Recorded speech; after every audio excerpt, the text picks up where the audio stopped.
देखिए, शुभ समाचार में सबसे पहले आपको लिए चलते हैं पटना, जहां बाबा बागेश्वर का दरबार सजा धजा हुआ है। इस दरबार में लाखों की संख्या में भक्त जो है पहुंच रहे हैं। हाल ये है कि देखिए, यहां भीड़ इतनी ज्यादा है कि व्यवस्था संभालना मुश्किल हो गया है। कदम रखने की जगह नहीं है। बागेश्वर धाम सरकार धीरेन्द्र शास्त्री की एक झलक पाने के लिए लोगों में गजब की दीवानगी देखने को मिल रही है। भक्त लालायित नजर आ रहे हैं। हाल यह है, जहां जहां से धीरेन्द्र शास्त्री गुजरते हैं, लोगों का हुजूम देखने को मिलता है। नतमस्तक लोग नजर आ रहे हैं। इसी बीच पटना में बजरंगबली के दरबार में बागेश्वर धाम सरकार ने हाजिरी लगाई। पंडित धीरेन्द्र शास्त्री ने पटना के महावीर में पूजा अर्चना की। यहां भी भीड़ संख्या में लोगों की भीड़ भारी संख्या में देखने को मिली और बागेश्वर बाबा को देखने के लिए जो भक्त हैं वो उमड़ पड़े। बागेश्वर बाबा ने कार के सनरूफ से बाहर निकलकर सभी भक्तों का अभिवादन स्वीकार किया।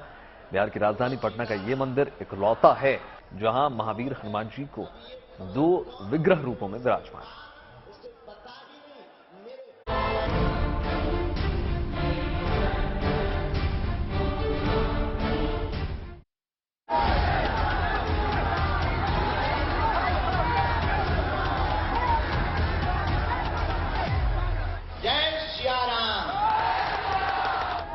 पटना में बाबा बागेश्वर के दिव्य दरबार का आखिरी दिन। हनुमंत कथा सुनने और बाबा की एक झलक पाने की होड़। दूर दूर से आ रहे हैं बाबा के भक्त। पटना के नौबतपुर में मेले जैसा माहौल।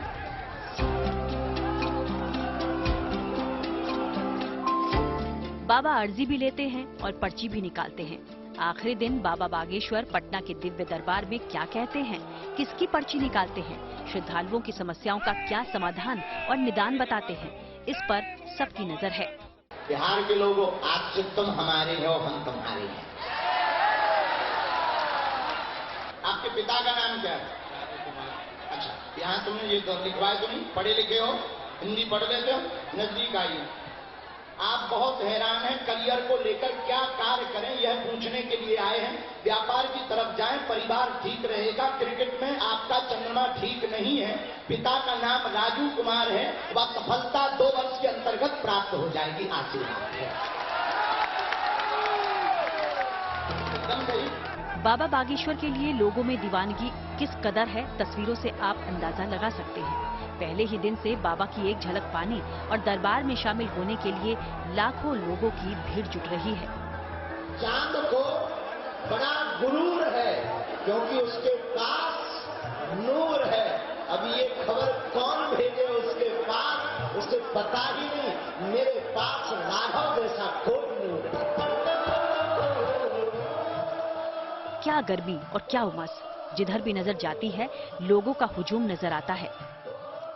बाबा के भक्तों में कोई माथे पर चंदन के टीके से राम नाम लिखवाता है तो कोई राधे राधे, यानी हर कोई बाबा की कथा और उनके दीदार का आनंद लेने के लिए जैसे आतुर है।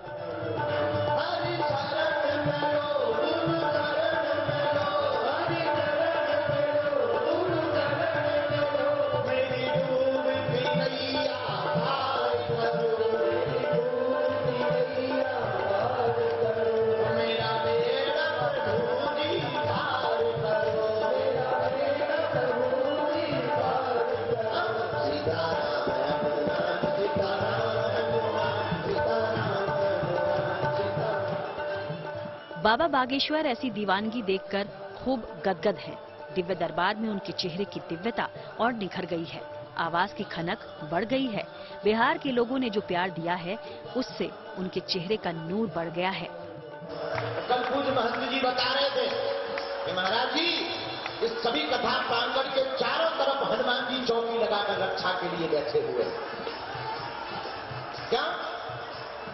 जहां जहां कीर्तन होता श्री राम का, लगता है पहरा वहां श्री हनुमान का, लगता है पहरा वहां श्री हनुमान का, लगता है पहरा वहां श्री। बाबा बागेश्वर का अंदाज इतना चुटीला और मन को मोहने वाला है कि उनके भक्त उनका प्रवचन सुनने के लिए खींचे चले आते हैं। अच्छा, किसी ने हनुमान जी से पूछा तुम नाचते क्यों? बोले इससे राम जी प्रसन्न हो। और हनुमान जी वही काम करते हैं जिसमें राम जी प्रसन्न हो। दोनों हाथ उठाकर के तुम भी पागल हो जाओ। नाच नाच नाच प्रभु राम को दिखावे, बनवारी रात दिन नाचता जावे, बनवारी रात दिन नाचता जावे, भक्तों में भक्त बना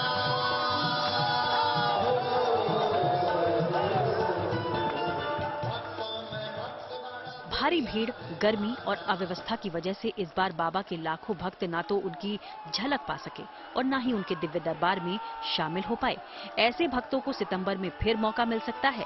आयोजकों की तरफ से कहा गया है कि सितंबर के महीने बाबा बागेश्वर पटना फिर आएंगे और धार्मिक आयोजनों में भाग लेंगे। भक्तों में भक्त बना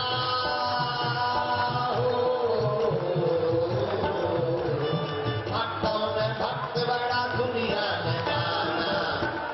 अरे क्या छम छम छम छम नचते को वीर हनुमान, छम छम। पटना से आदित्य वैभव और शशि भूषण के साथ bureau report, good news today.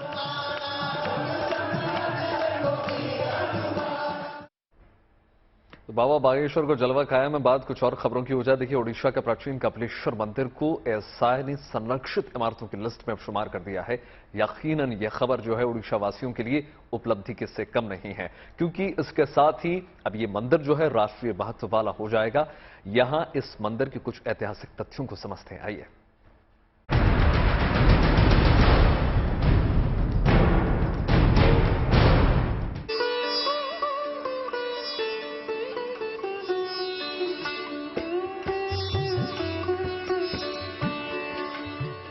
Odisha का प्रसिद्ध कपिलेश्वर मंदिर संरक्षित इमारतों की लिस्ट में शुमार हो गया है। इसके लिए भारतीय पुरातत्व सर्वेक्षण यानी एएसआई ने इस प्राचीन मंदिर को अपने दायरे में लाने की बात कही। इसके साथ ही ये प्राचीन शिव मंदिर राष्ट्रीय महत्व वाला भी हो गया है। ये खबर मंदिर से जुड़े लोगों को खुश कर देने वाली रही, क्योंकि कपिलेश्वर मंदिर की कमजोर होती हालत इनके लिए गंभीर चिंता का विषय था। मंदिर की बेहतरी का एक अरसे से इन लोगों को इंतजार था। ये ऐसा ही फर्स्ट स्टेप गया है, नोटिफिकेशन हो गया और गेजेटिफिकेशन भी हो गया और अभी आप लोग खुश हैं? अब खुश है। हाँ हो जाएगा, ऐसा ले जाएगा और जी अपराजिता सडिंग मैडम जो किया है ये स्टेट गवर्नमेंट को उनके पास लेके गए, इसमें हम खुश हैं कि मंदिर का ये डेवलप होगा। भुवनेश्वर में बना कपिलेश्वर मंदिर बरसों से लोगों की आस्था का केंद्र है। मंदिर परिसर में करीब 34 छोटे बड़े मंदिर हैं, जबकि कपिलेश्वर मुख्य मंदिर है। इसके अलावा इस मंदिर का इतिहास भी बेहद रोचक है। दरअसल सतयुग में कपिल मुनि से इस मंदिर की कहानी शुरू होती है। कपिल मुनि ने सबसे पहले मंदिर के शिवलिंग को स्थापित किया था। कपिलेश्वर मंदिर के इस शिवलिंग का धार्मिक महत्व भी है। शिवलिंग के रूप में दरअसल भगवान के सांस लेने और छोड़ने की मान्यता बहुत पुरानी है, जिसे किसी चमत्कार से कम नहीं माना जाता। पुराणों के अनुसार कपिल मुनि की मां देवाहुति और पिता कर्दम ऋषि थे। ब्रह्मा के मानस पुत्र के रूप में कपिल मुनि को माना गया है। कपिल मुनि जो शिव के उपासक थे, उनको पूजा करते थे, इसलिए मंदिर का नाम कपिलेश्वर पड़ा। यहाँ हरिहर के रूप में कपिलेश्वर पूजे जाते हैं। आपको बता दें कि कपिलेश्वर सतयुग में कपिल मुनि के नाम से पूजे गए, जिसके बाद इनका नाम कपिलमणि, फिर कपिलनाथ और फिर कलयुग में कपिलेश्वर पड़ा। हालांकि ऐतिहासिक दस्तावेज बताते हैं कि 5वीं शताब्दी में कपिलेश्वर मंदिर का पुनरुद्धार हुआ। उस दौरान कपिलेश्वर मंदिर की मरम्मत का काम कपिलेंद्र देव ने कराया। फिलहाल तो ओडिशा का कपिलेश्वर मंदिर कई प्राचीन मान्यताओं से भरा हुआ है, जो अब एएसआई की संरक्षित इमारतों की सूची में शामिल किया गया है।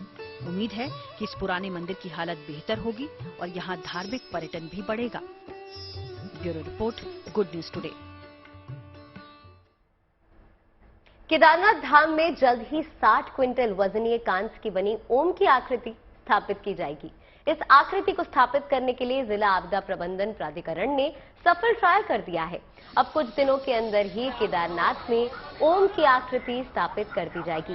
केदारनाथ मंदिर से 200 मीटर दूर स्थित चबूतरे में ओम की आकृति स्थापित होनी है।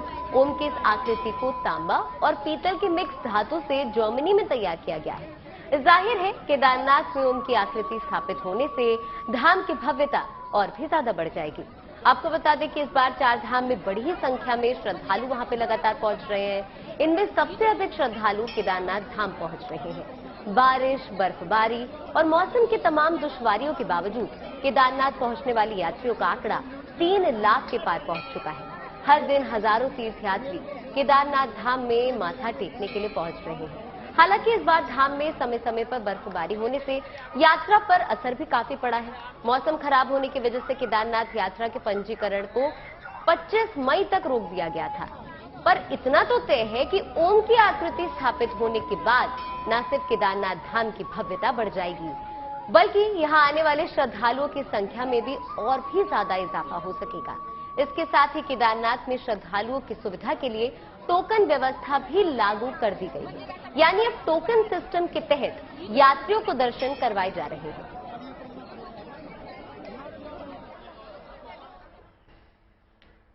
बात कुछ और खबरों की हो जाए। देखिए, पूर्वी दिल्ली के मयूर विहार फेज 1 इलाके में मौजूद उत्तरा गुरुवायूरप्पा मंदिर में इन दिनों जश्न का माहौल देखने का मिल रहा है और उसकी वजह है 34वां वार्षिक समारोह। उत्सव जो पूरे धूमधाम से मनाया जा रहा है। उत्सव की शुरुआत जो है 10 मई को हुई थी और आज इस समारोह का समापन है। लिहाजा भक्तों में उत्साह चरम पर देखने को मिल रहा है। दक्षिण भारत के बहुत से कृष्ण भक्त यहां पर पहुंच रहे हैं। यहां के मंदिर भगवान श्री कृष्ण को समर्पित हैं, जिन्हें गुरुवायूरप्पन के रूप में पूजा जाता है, जो कि असल में भगवान कृष्ण का ही बाल रूप है। मान्यताओं की अगर हम माने तो उनके मुताबिक गुरु और वायु ने मिलकर अपन यानी देवता कृष्ण की मूर्ति स्थापित की थी, इसलिए इसे गुरुवायूरप्पन नाम से जाना जाता है। ये मंदिर जो है मूल रूप से केरल के गुरुवायूर मंदिर की प्रकृति का लिहाज है और इस लिहाज से अगर हम देखें तो मंदिर को ठेठ केरल शैली की वास्तुकला से बनाया गया, यानी पच्चीकारी जो है वो केरल की ठेठ है, जिसमें 2 गोपुरम पूर्वी और पश्चिमी तरफ देखने को मिलेंगे। गर्भगृह की अगर हम बात करें तो 2 भागों में इसको बांटा गया है, एक भगवान कृष्ण के लिए और दूसरा देवी भगवती के लिए। ये मंदिर जो है खास तौर पर दिल्ली में रहने वाले मलयाली और तमिल लोगों में बहुत लोकप्रिय माना जाता है।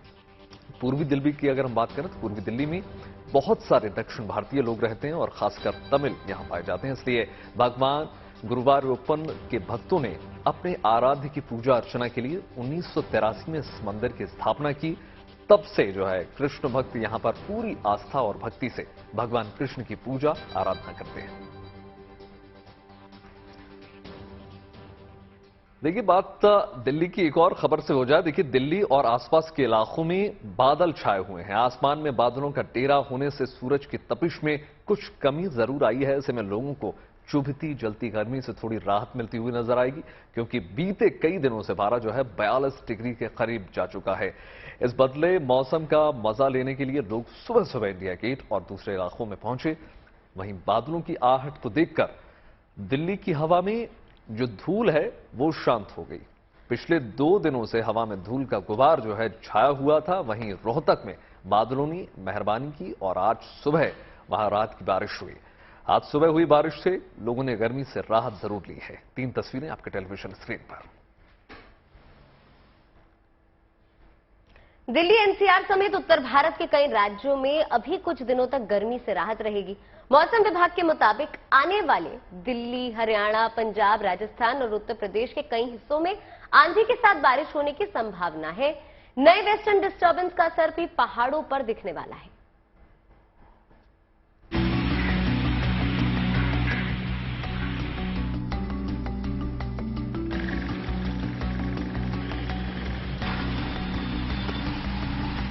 मौसम के मिजाज में कल से आया बदलाव अगले कुछ दिनों तक जारी रहने वाला है। दिल्ली एनसीआर समेत पंजाब, हरियाणा, राजस्थान और पहाड़ी राज्यों में बारिश का अनुमान है, यानी लोगों को अगले कुछ दिनों तक चिलचिलाती गर्मी से जूझना नहीं पड़ेगा। देखिए, अगले 17 तारीख तक हमारे पास थोड़ी तेज हवाएं चलेंगी, जिनकी स्पीड लगभग 25 से 35 किलोमीटर पर आवर तक रह सकती है और थोड़ी थोड़ी डस्टिंग भी हमारे पास रहेगी। डस्ट पार्टिकल एटमॉस्फेयर में रहेंगे, लेकिन 18 तारीख को एक वेस्टर्न डिस्टर्बेंस फिर से नॉर्थ वेस्ट इंडिया को इफेक्ट करने जा रहा है और जब उसका प्रभाव दिल्ली एनसीआर पे रहेगा तो 18 तारीख को मुख्यतः होना है और उस समय हमारे पास तेज हवाएं लगभग जिनकी स्पीड 40 किलोमीटर पर आवर हो सकती है और हल्की फुल्की बूंदाबांदी होगी, तो 18 तारीख को राहत मिलने की संभावना है। मार्च से लेकर अब तक कई वेस्टर्न डिस्टर्बेंस आ चुके हैं, जिनकी वजह से बेमौसम बारिश कई बार हो चुकी है। चाहे पहाड़ी राज्य हों या मैदानी राज्य, मौसम में ये बदलाव बार बार देखने को मिल रहा है। इस बार के वेस्टर्न डिस्टर्बेंस की खास बात यह है कि ये कमजोर है और इसका असर मैदानी इलाकों से ज्यादा पहाड़ों पर नजर आएगा। देखिए, ये वेस्टर्न डिस्टर्बेंस बहुत ज़्यादा एक्टिव तो नहीं है, लेकिन इतना है कि थोड़ी थोड़ी एक्टिविटी जैसे पूरे नॉर्थ वेस्ट इंडिया में थंडरस्टॉर्म टाइप की होगी।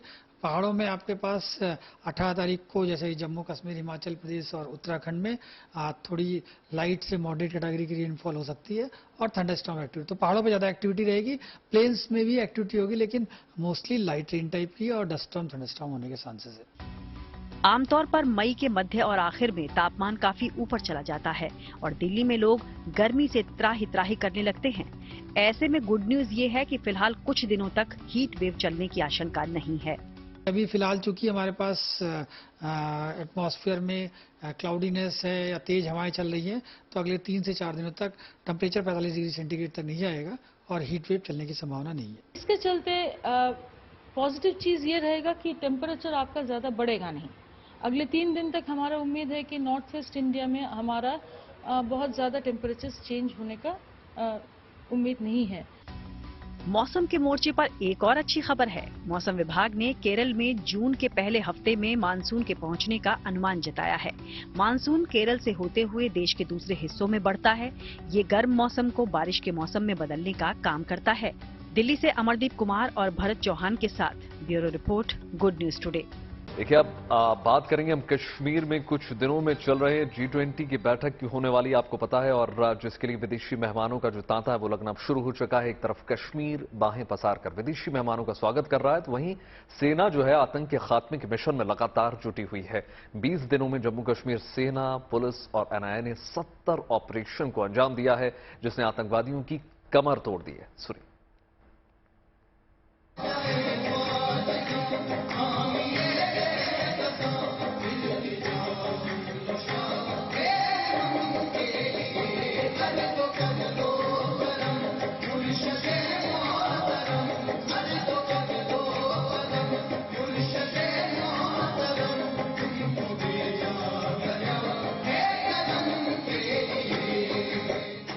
अगले हफ्ते पूरी दुनिया की नजर जम्मू कश्मीर पर रहने वाली है। वजह है श्रीनगर में होने वाली G20 देशों के पर्यटन प्रतिनिधियों की बैठक।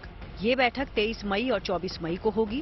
भारत श्रीनगर में होने वाली इस ऐतिहासिक बैठक को शानदार और यादगार बनाने में जुटा है। वहीं पड़ोसी पाकिस्तान इससे जल भुन चुका है और नापाक साजिश रच रहा है, लेकिन उसकी हर साजिश नाकाम हो रही है और उसका पर्दाफाश भी हो रहा है। खुफिया सूत्रों से मिली जानकारी के अनुसार श्रीनगर में होने वाली G20 की बैठक में पाकिस्तान खलल डालना चाहता है, लेकिन सेना और भारतीय सुरक्षा एजेंसियों की चौकसी के आगे उसकी एक नहीं चल रही।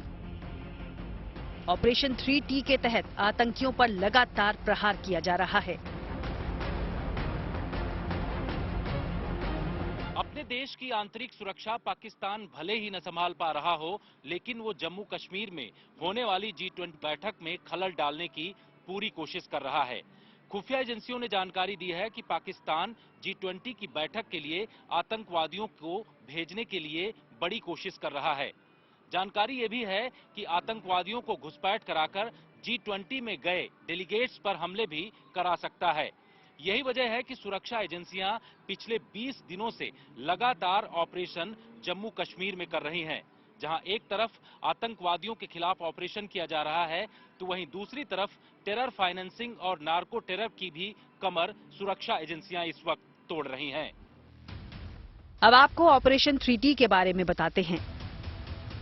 इस ऑपरेशन में सेना के साथ नेशनल इन्वेस्टिगेशन एजेंसी यानी NIA, स्टेट इन्वेस्टिगेशन एजेंसी यानी SIA और जम्मू कश्मीर पुलिस शामिल हैं। जम्मू कश्मीर में the resistance force, united liberation front Jammu and Kashmir, Mujahideen Ghazwat ul Hind, Jammu and Kashmir freedom fighters, Kashmir tigers और PAAF समेत कई दूसरे आतंकी संगठन एक्टिव हैं। जांच से ये बात सामने आई है कि पाकिस्तानी एजेंसियां इन्हें हथियार और गोला बारूद मुहैया कराने की फिराक में हैं। ऐसे में ऑपरेशन 3T आतंकियों और उनके मददगारों के लिए काल बन रहा है। इसके तहत 20 दिन में 70 ऑपरेशन को अंजाम दिया गया। ऑपरेशन 3T में दहशतगर्दों को तो निशाना बनाया ही जा रहा है, उनके मददगारों और फंड मुहैया कराने वालों की कमर भी तोड़ी जा रही है। पाकिस्तान आतंक फैलाने की साजिश रचने के अलावा G20 की बैठक को लेकर सोशल मीडिया पर प्रोपेगेंडा भी फैला रहा है। अंतर्राष्ट्रीय मंचों पर दरकिनार किया गया पाकिस्तान कश्मीर में G20 की बैठक के खिलाफ दुष्प्रचार कर रहा है। जम्मू कश्मीर में होने वाली G20 की बैठक से पहले पाकिस्तान की खुफिया एजेंसी ISI प्रोपेगेंडा फैलाने के लिए कई तरीके के टूल किट का भी इस्तेमाल कर रहा है। भारतीय खुफिया एजेंसियों ने ऐसे 100 से ज्यादा फर्जी मोबाइल नंबर के साथ साथ सोशल मीडिया अकाउंट्स को पकड़ा है, जिससे ये पता चला है कि विदेशों में बैठ करके वो भारत के खिलाफ नए तरीके का प्रोपेगेंडा चला रहे हैं, जिसमें ये कहा जा रहा है कि वो G20 का बहिष्कार करें। भारतीय सुरक्षा एजेंसियों ने ऐसे हैशटैग भी पकड़े हैं जिनका इस्तेमाल पाकिस्तान की तरफ से किया जा रहा है, जो वहां पर पाकिस्तान की कई एजेंसियां भी लगी हुई हैं। इन तमाम चीजों पर भारतीय सुरक्षा एजेंसियां नजर बनाए हुए हैं और जम्मू कश्मीर में होने वाली G20 की बैठक को बड़े स्तर पर सफल बनाने की पुरजोर कोशिश की जा रही है। एक तरफ जहां पाकिस्तान की हर साजिश को नाकाम किया जा रहा है, तो वहीं श्रीनगर में G20 की बैठक को लेकर तैयारियां जोरों पर हैं। इसके तहत सांस्कृतिक गतिविधियां शुरू हो चुकी हैं। शानदार परफॉर्मेंस देने के लिए कलाकार अभ्यास में जुटे हुए हैं।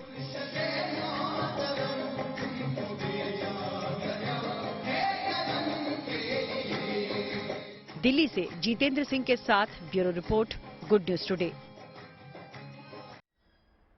और इसी क्रम में आपको बता दें कि G20 के लिए मेहमानों के स्वागत की जो तैयारियां हैं वो केवल कश्मीर में ही नहीं चल रही, बल्कि दिल्ली भी G20 की बैठक के लिए सज धज कर तैयार है। दिल्ली के रास्तों को कुछ इस तरह से सजाया धजाया गया है ताकि दिल्ली आने वाले मेहमानों के दिल तक ये दिल्ली उतर जाए। एयरपोर्ट से दिल्ली की सड़कों की जाते वक्त आपको ऐसे नजारे देखने को मिलेंगे जिससे आपका दिल खुश हो जाएगा।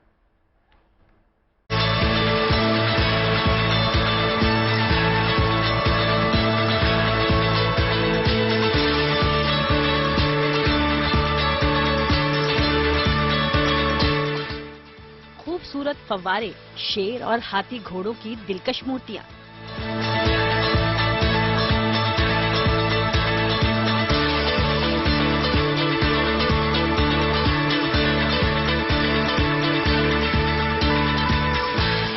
रोम और पेरिस जैसी शानदार झलक। ये है दिल्ली शहर, ये है दिल्ली शहर।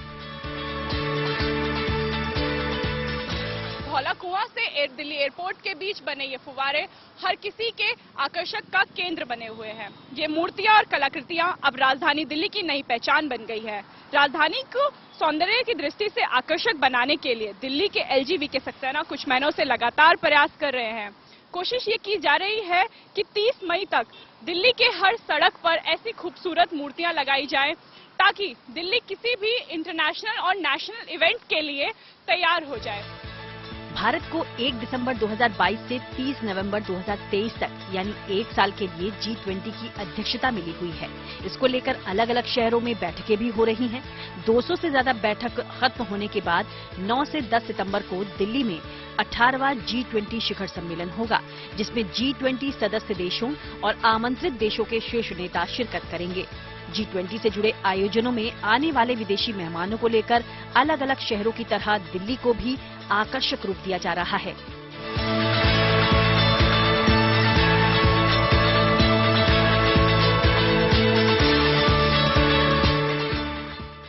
इसके तहत अलग अलग जगहों पर मार्बल से बनी शेर, हाथी, घोड़ों की मूर्तियां लगाई गई हैं और इनके आसपास लगे फाउंटेन इन मूर्तियों की खूबसूरती में जैसे चार चांद लगा रहे हैं।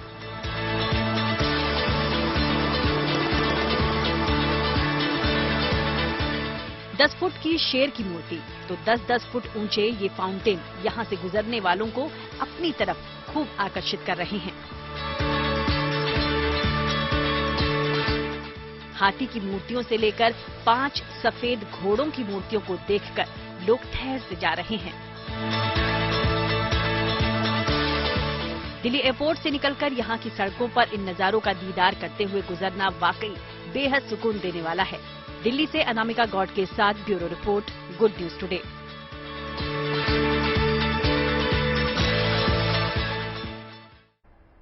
भारत इस वक्त G20 का अध्यक्ष है और लगातार देश के अलग अलग हिस्सों में G20 सदस्यों की बैठक हो रही है, जिसके लिए तमाम शहरों को सजाया और संवारा भी जा रहा है। G20 बैठक में शामिल होने लैटिन अमेरिका के एड डेलीगेशन मंगलवार को ही स्पीड रैपिड ट्रेन को देखने पहुंचे। मेरठ और दिल्ली के बीच देश की पहली रैपिड मेट्रो का काम तेजी से पूरा हो रहा है और लगातार ट्रायल भी चल रहा है। ऐसे में लैटिन अमेरिकी सदस्यों का ये दल साहिबाबाद में रैपिड मेट्रो के स्टेशन पहुंचा। सदस्यों ने स्टेशन के अलावा रैपिड मेट्रो को अंदर से भी देखा और अंदर बैठकर सफर करते हुए भी आपको इस तस्वीरों में वो नजर आ रहे होंगे।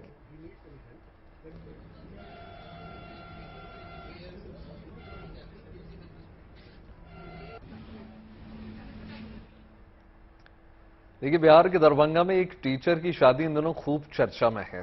शादी के जरिए दूल्हा दुल्हन तो एक दूसरे के हुए ही, दो परिवारों का आपसी रिश्ता भी जुड़ गया। साथ में इसके जरिए कई संदेश देने की भी कोशिश की गई। पूरा मामला जानने के लिए रिपोर्ट देखिए।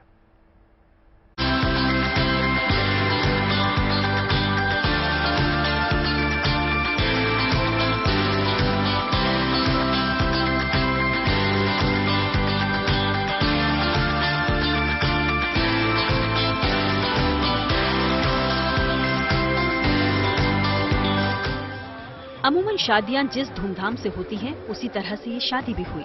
बावजूद इसके ये शादी खास थी क्योंकि इसके जरिए विशेष संदेश देने की कोशिश की गई।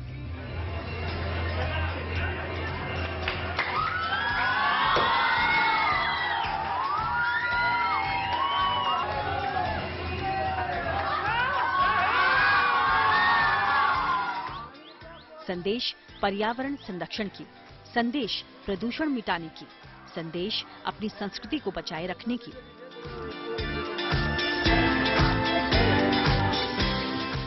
प्रदूषण का ख्याल रखते हुए दूल्हा ई रिक्शा से शादी रचाने पहुंचा और उस ई रिक्शा को चलाकर महिला भी पहुंची, जिसे महिला सशक्तिकरण का संदेश भी मिला। दुल्हन डोली में विदा हुई। साथ में पर्यावरण संरक्षण का संदेश देते हुए पौधारोपण भी किया गया।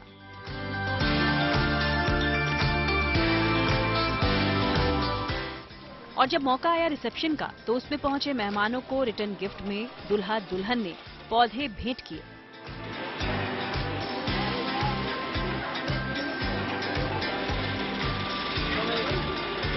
तरीके से ग्लोबल वार्मिंग का इफेक्ट आ रहा है, तो हम लोग को पर्यावरण के बारे में कुछ सोचना चाहिए।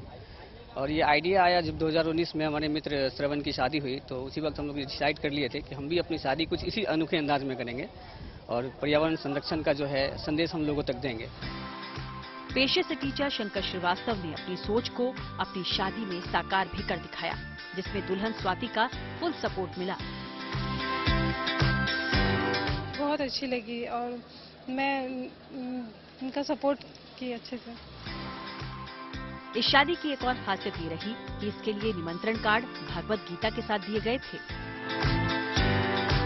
भागवत गीता के साथ शादी का कार्ड दिया गया है, ये बहुत ही सराहनीय है।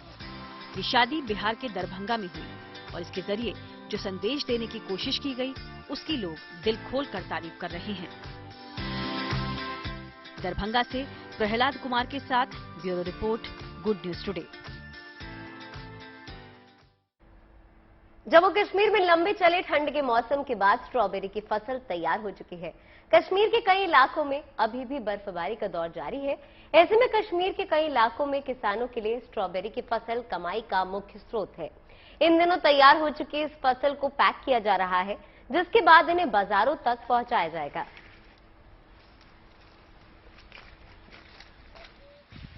स्ट्रॉबेरी की फसल कश्मीर में पकने वाली फसलों में सबसे पहली फसल होती है, जो मई के महीने में ही चेरी के साथ बाजारों में आती है।